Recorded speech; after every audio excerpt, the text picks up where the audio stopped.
en espérant que vous avez passé de bonnes vacances, que personne n'est revenu avec le bras cassé, les jambes cassées ou autre commotion due au ski. Je vous souhaite bon courage pour la reprise. Une reprise qui est marquée par la plus grande semaine qui soit dans l'année, qui est la semaine sainte. Spirituellement, c'est vraiment la semaine capitale, on peut dire vraiment le point d'orgue avec bien sûr la fête de Pâques. Cette semaine, vous serez invités à plusieurs célébrations avec en premier lieu la messe chrismale mardi soir. Vous savez, la messe chrismale, elle est marquante de manière très particulière parce que vous avez quasiment tous les prêtres du diocèse qui participent à cette messe et qui renouvellent leurs promesses du jour de leur ordination. Ça va me gonfler tout le bruit, alors on se tait. Le diapromène, donc, qui font leurs promesses sacerdotales. Et puis, vous avez bien sûr jeudi saint la messe de la dernière scène, avec le récit de l'institution de l'Eucharistie, qui est suivi d'une, en règle générale, non pas de nuit d'adoration, mais d'un temps d'adoration. Ensuite, bien sûr, vendredi, l'après-midi, vous aurez du mal à aller au chemin de croix étant en cours, mais le soir, vous aurez l'office de la croix. Et puis, bien entendu, samedi soir, vigile pascale et dimanche, messe de Pâques. Et en pensant à cette semaine sainte, une semaine où il faut un peu se prendre en main spirituellement, si jamais vous avez l'impression d'avoir raté votre carême, d'être un peu passé à côté, c'est vraiment le moment de vous rattraper. C'est vraiment une semaine à ne pas manquer. Et en pensant à cette semaine sainte, je me rappelle quand j'étais séminariste dans le sud de la France, je m'occupais, parce qu'il faut bien s'occuper, de fermer l'église de l'île sur la Sorgue, pour ceux qui connaissent. C'est une collégiale magnifique, baroque, très bien. Et c'était un samedi midi, j'allais fermer l'église, et puis là il y a une dame qui entre, qui fait le tour de l'église, puis elle me donne l'impression d'avoir envie de prier, donc je n'ose pas la virer pour lui dire que j'avais faim, qu'il fallait que j'aille déjeuner. J'attends simplement. Et puis, au bout d'un moment, elle vient me voir et elle me dit voilà, vous êtes quoi? Je dis, je suis séminariste. C'est quoi? Je dis, je me prépare à être prêtre ou apprenti curé si c'est plus simple pour vous. Elle me dit, ah oui, d'accord, vous voulez être curé? Je dis oui. Et elle me dit, moi, je suis plutôt bouddhiste. Et il y a un truc que je ne comprends pas, c'est que vous puissiez adorer un truc pareil. Je dis, vous voulez dire quoi? Elle me dit, moi ça me choque terriblement en rentrant dans cette église de voir une croix, de voir que vous adorez un homme mort sur une croix. Alors je lui ai dit, enfin je lui ai pas dit, j'avais envie de lui dire que je préférais adorer un homme mort sur une croix qu'un gros Bouddha.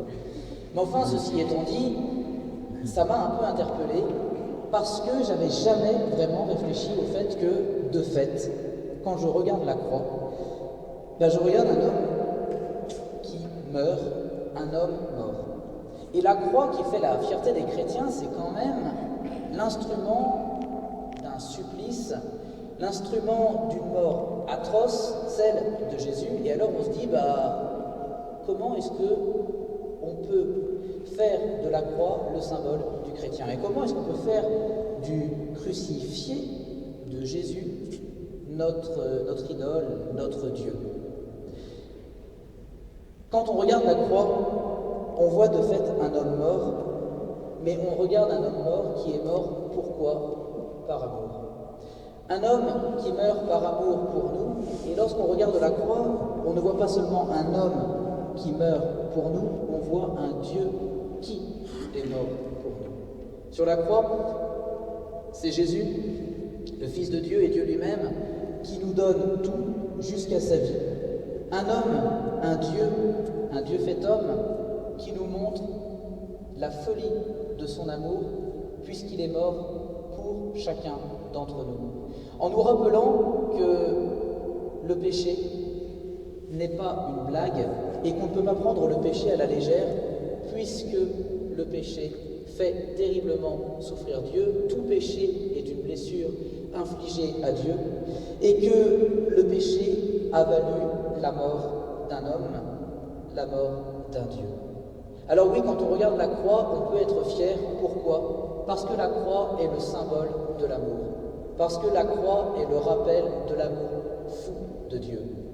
Parce que la croix, c'est le moyen par lequel Jésus nous a pardonné tous nos péchés. Et c'est par la croix que nous recevons dans le sacrement de la réconciliation le pardon de Dieu. Et un pardon, vous le savez, que nous devons nous aussi vivre. Nous sommes tous appelés à pardonner. Et nous le savons aussi, il y a des pardons qui sont faciles à accorder. En tous les cas, qui sont plus faciles à accorder. On est tous plus ou moins susceptibles, c'est vrai. Et parfois on a du mal à pardonner, ça nous arrache la gueule, oui. Mais il y a des pardons quand même que l'on peut offrir plus facilement. Et puis il y a des pardons qui, eux, sont beaucoup plus difficiles.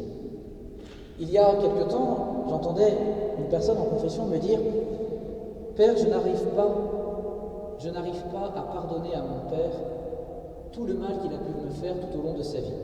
Il va certainement mourir puisqu'il est à l'hôpital, il a eu un incident cardiaque durant les vacances. » Et elle me disait « C'est horrible, je m'en veux, mais je n'arrive pas à lui pardonner de ne jamais m'avoir aimé. » Elle me disait, je pense que le dernier câlin qu'il m'a offert, j'avais 7 ans, elle me dit, puis il ne s'est jamais plus intéressé à moi.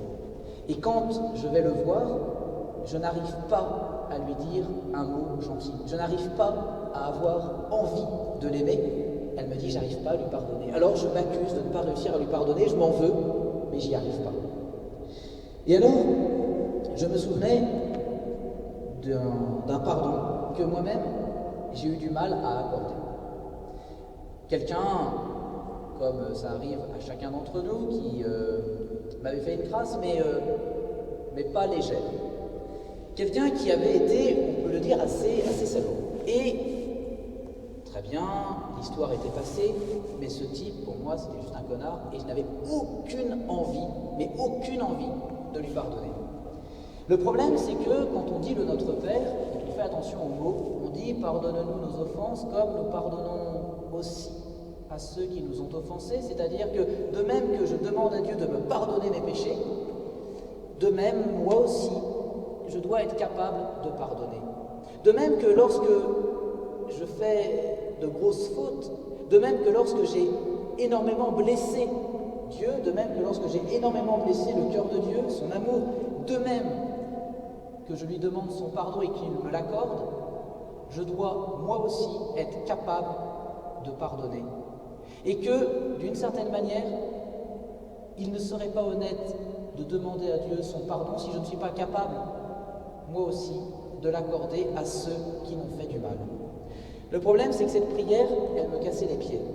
Parce qu'à chaque fois que je récitais Notre Père, je repensais à ce gars-là en disant « Mais Seigneur, arrête, je ne vais quand même pas lui pardonner parce que de toute façon, il ne regrette rien. Alors pourquoi est-ce que je pardonnerais à quelqu'un qui ne regrette rien? Il n'y a pas de raison que je lui pardonne. Alors Seigneur, je sais que j'ai raison, ce type n'est qu'un connard, point final. » Et puis, je n'étais pas à l'aise du tout. Et dans ma prière, ça revenait en permanence, il faut lui pardonner, il faut lui pardonner. Et alors je me retrouvais dans la situation de Jacob avec l'ange dont on a déjà parlé, dont vous vous souvenez peut-être. Donc dans la Bible, Jacob, le fils d'Isaac, le petit-fils d'Abraham, un jour, on ne sait pas trop pourquoi, se retrouve à se battre contre un ange. Et dans la Bible, l'ange représente Dieu lui-même. Il se bat contre l'ange jusqu'au petit matin. Et je me retrouvais un peu dans ce cas-là, au sens où je me battais contre Dieu parce que je n'avais pas envie de me résigner à pardonner.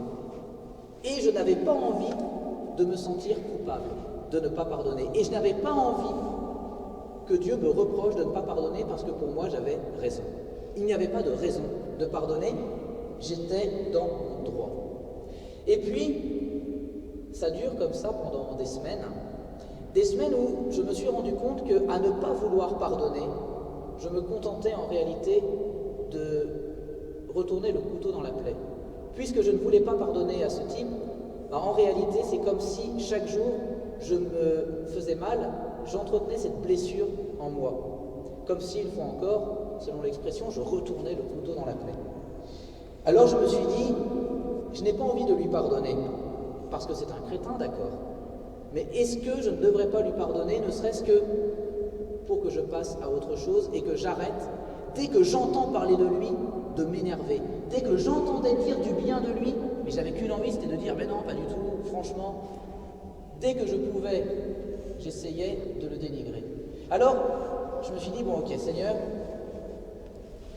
je capitule. Je ne dis pas que je vais aimer ce gars-là, mais au moins, j'accepte de commencer à lui pardonner, c'est-à-dire, ok, je veux bien essayer, je veux bien avoir envie de lui pardonner, mais je ne te promets pas que ce sera pour demain. Et puis, je savais qu'en mettant le doigt dans l'engrenage, Dieu me casserait les pieds. Pourquoi? Parce que je savais qu'à partir du moment où j'accepterais de pardonner à ce gars-là, je commencerai à penser du bien de lui. Je savais qu'en commençant à pardonner à ce gars-là, je commencerai à lui trouver des circonstances atténuantes. Ça, c'est le pire. Trouver des circonstances atténuantes à son ennemi. Trouver que peut-être qu'il n'a pas eu complètement tort. Trouver qu'il n'est peut-être pas si con que ça. Trouver qu'il n'est pas juste nul, que peut-être il l'a été, mais qu'il n'est pas que nul. En un mot, commencer à voir le bien qu'il y avait en lui.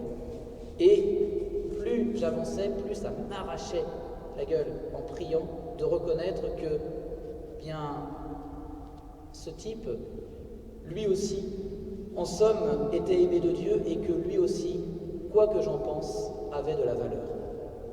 Et je ne me suis pas réconcilié avec lui au sens où on ne s'est jamais reparlé, au sens où je pense qu'il continue à me détester autant qu'avant, c'est vrai, mais néanmoins, je sais aujourd'hui que grâce à Dieu, en ayant accepté de lui pardonner, c'est-à-dire de faire ce chemin progressif vers le pardon, en acceptant de lui pardonner, aujourd'hui je sais que je peux ou le voir ou entendre parler de lui et rester en paix. Et accepter que même si il m'a fait du mal, peut-être moi aussi je lui en ai fait, non pas peut-être mais certainement en retour, et puis que même si cette expérience a été douloureuse, elle m'a appris beaucoup. En somme, pardonner, c'est libérateur. Vraiment être capable de pardonner à celui qui nous a fait du mal, c'est libérateur. Eh bien, le vendredi saint, le soir où vous serez invités à venir adorer la croix en embrassant la croix ou juste en vous inclinant devant, rappelez-vous toujours ceci. La croix, c'est ce qui nous libère. Certes, parfois, pour être libéré, ça fait mal. Comme être capable de pardonner, ça fait mal. Mais dites-vous toujours que le jeu en vaut la chandelle parce qu'au bout du chemin, il y a la paix, qu'au bout du chemin, il y a la joie, qu'au bout du chemin, il y a la sérénité, qu'au bout du chemin, tout simplement, il y a un vrai bonheur. Que la croix nous conduit vraiment au bonheur. Et que c'est tout le message de Pâques. Que si nous voulons vivre pour l'éternité, il nous faut accepter parfois d'en chier, c'est vrai. Que si nous voulons vivre, il faut parfois vivre des déchirements, vivre des renoncements. Que si nous voulons vivre, une fois encore, il faut savoir corriger son péché, il faut savoir pardonner et il faut aussi savoir demander pardon. Alors, en résumé, en somme et en conclusion plutôt de ce topo, je vous dirais, n'oubliez pas durant cette semaine de veiller à vous confesser.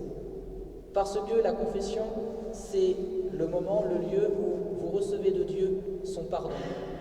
C'est un moment où vous pourrez ouvrir votre cœur à Dieu pour lui demander de vous aider si jamais vous avez encore du chemin à faire. Si vous avez du chemin à faire pour vous libérer de certaines habitudes mauvaises, si vous avez du chemin à faire pour être capable de pardonner à quelqu'un. Cette semaine, n'oubliez pas de vous confesser, c'est-à-dire n'oubliez pas d'ouvrir votre cœur à Dieu. N'oubliez pas de lui faire confiance. Et n'oubliez pas qu'en lui ouvrant votre cœur, vous n'y perdez rien. Vous y gagnez la vie et vous y gagnez la liberté, vous y gagnez toute votre dignité.